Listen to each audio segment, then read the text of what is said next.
welcome to Tuesday's edition of the Regional News. We begin with news from Venezuela.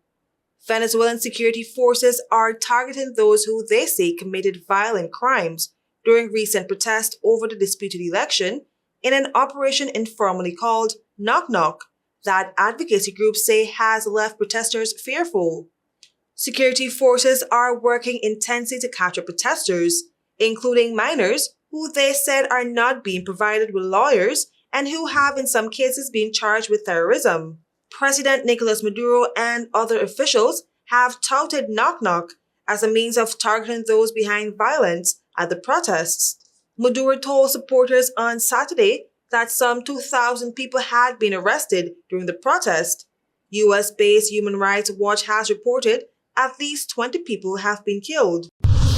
We now bring you news from Trinidad.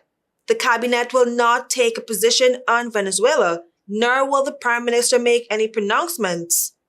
Prime Minister Dr. Keith Rowley has revealed his much-anticipated position on the issue since Venezuela found itself back in global headlines after its election last Sunday. Speaking at a function, Rowley made TNT's stance clear, saying, quote, "There are people in Trinidad who have come from Venezuela because they did not like the last result, and I'm not surprised that they are still here. But what we have to be careful with is that we don't take advice from people whose agenda and interests are not the same as Trinidad and Tobago. We would maintain our position until there is reason to change it. The last time we had to go to the UN and speak to the Secretary General." End quote. The Organization of American States on Saturday called for reconciliation and justice in Venezuela, saying, quote unquote, "Let all Venezuelans who express themselves in the streets find only an echo of peace, a peace that reflects the spirit of democracy." And now for some international news.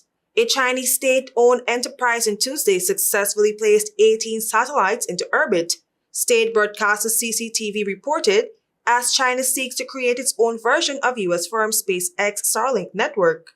The launch of the low Earth orbit LEO satellites by Shanghai Spacecom Satellite Technology took place at Taiwan Satellite Launch Center. The state-backed plan is one of China's answers to Starlink, SpaceX's growing commercial broadband constellation that has about 5,500 LEO satellites in space to provide near global internet to consumers, companies, and government agencies. Starlink is a subsidiary of US entrepreneur Elon Musk's SpaceX space company. I am KERESE Gonzalez. Thank you for watching.